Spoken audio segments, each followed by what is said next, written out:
Hi friends, എല്ലാവർക്കും എൻ്റെ channel taste and ടെക്കിലേക്ക് സ്വാഗതം. ഇതിൻ്റെ പുതിയ ചാനലാണ്, അതുകൊണ്ട് ഞാൻ അപ്ലോഡ് ചെയ്യുന്ന വീഡിയോസ് നിങ്ങൾക്ക് ഇഷ്ടപ്പെടുകയാണെങ്കിൽ ലൈക്ക് ചെയ്യണം, മറക്കാതെ സബ്സ്ക്രൈബ് ചെയ്യണം. പിന്നെ തൊട്ടടുത്തുള്ള ബെല്ലൈക്കണും കൂടി എനേബിൾ ചെയ്ത് കഴിഞ്ഞാൽ ഞാൻ അപ്ലോഡ് ചെയ്യുന്ന വീഡിയോസ് നിങ്ങൾക്ക് നോട്ടിഫിക്കേഷനായി ലഭിക്കുന്നതായിരിക്കും. അപ്പോൾ ഇനി നമുക്ക് വീഡിയോയിലേക്ക് കിടക്കാം. അപ്പോൾ നമ്മൾ കറി ഉണ്ടാക്കാൻ വേണ്ടിയിട്ട് ഫസ്റ്റ് ആവശ്യമുള്ളത് കടലമാവാണ്. കടലമാവിൻ്റെ അകത്ത് ടേസ്റ്റിനനുസരിച്ചിട്ട് ഉപ്പ് ആഡ് ചെയ്ത് ഒന്ന് മിക്സ് ചെയ്യുക. പിന്നെ അതിൻ്റെ അകത്ത് കുറച്ച് വെള്ളം ആഡ് ചെയ്തിട്ട് നമുക്ക് മിക്സാക്കി എടുക്കണം. ഈ ഒരു കൺസിസ്റ്റൻസിയിലാണ് നമുക്ക് മാവ് ആവശ്യമുള്ളത്. ഇതിൻ്റെ അകത്ത് ഇനി വേറെ ഒന്നും ആഡ് ചെയ്യേണ്ട ആവശ്യമില്ല. ഇങ്ങനെ ഒന്ന് നമുക്ക് മിക്സാക്കി എടുത്താൽ മതി.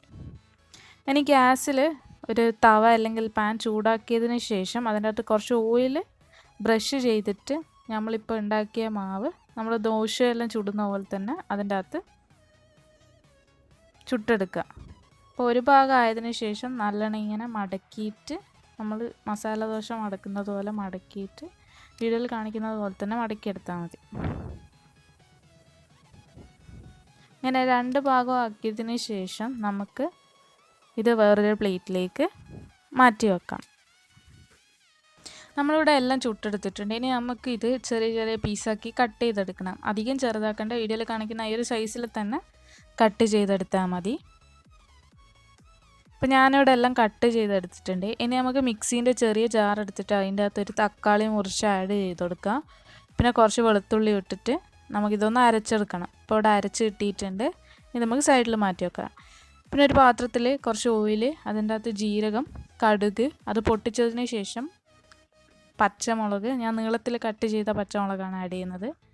പിന്നെ ഉള്ളി വലിയ സൈസിൽ തന്നെ കട്ട് ചെയ്തെടുക്കണം. അതും കൂടെ ആഡ് ചെയ്തിട്ട് ഉള്ളി ഒന്ന് കുറച്ച് നേരം സോട്ട് ചെയ്തെടുക്കണം. സോട്ട് ചെയ്തതിന് ശേഷം അതിൻ്റെ അകത്ത് ടേസ്റ്റിനനുസരിച്ചിട്ട് ഉപ്പ്, ഒരു സ്പൂണ് മുളക് പൊടി, മഞ്ഞൾപ്പൊടി, കുരുമുളക് പൊടി, മല്ലിപ്പൊടി, ഇതെല്ലാം ആഡ് ചെയ്തിട്ട് നല്ലോണം ഒന്ന് മിക്സ് ചെയ്ത് മസാല എല്ലാം ഒന്ന് നല്ലോണം സോട്ട് ചെയ്തെടുക്കണം. മസാല എല്ലാം ഒന്ന് സോട്ടായതിനു ശേഷം നമ്മൾ നേരത്തെ അരച്ച് വെച്ച തക്കാളീൻ്റെ പേസ്റ്റ് ആഡ് ചെയ്ത് കൊടുക്കുക. എന്നിട്ട് മീഡിയം ഫ്ലെയിമിൽ തന്നെ ഒന്ന് തക്കാളിയെല്ലാം നല്ലോണം കുക്കായി വരുന്നവരെ നമുക്കിത് കുക്ക് ചെയ്തെടുക്കണം.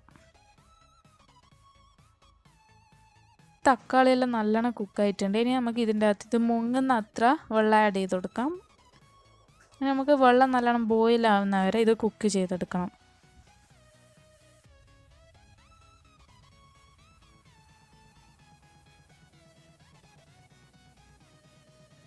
ഇപ്പോൾ വെള്ളം നല്ലോണം ബോയിലായി വന്നിട്ടുണ്ട്. ഇനി നമുക്കിത് നമ്മൾ നേരത്തെ മുറിച്ച് വെച്ച കടലമാവിൻ്റെ ഈ ദോശ ഇതിൻ്റെ അകത്ത് ഇട്ടെടുക്കുക.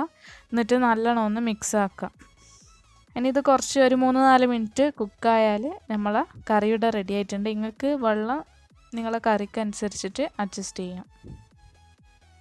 ഞാൻ ഈ കറി ചപ്പാത്തിക്കൊപ്പം ഉണ്ടാക്കുന്നത് കൊണ്ടാണ് കുറച്ച് കട്ടിയിൽ തന്നെ ഉണ്ടാക്കിയത്. ഇപ്പോൾ നമ്മളെ കറിയുടെ റെഡി ആയിട്ടുണ്ട്. ഈ വീഡിയോ നിങ്ങൾക്ക് ഇഷ്ടപ്പെട്ടിട്ടുണ്ടെങ്കിൽ ലൈക്ക് ചെയ്യണം, ഷെയർ ചെയ്യണം, സബ്സ്ക്രൈബ് ചെയ്യണം.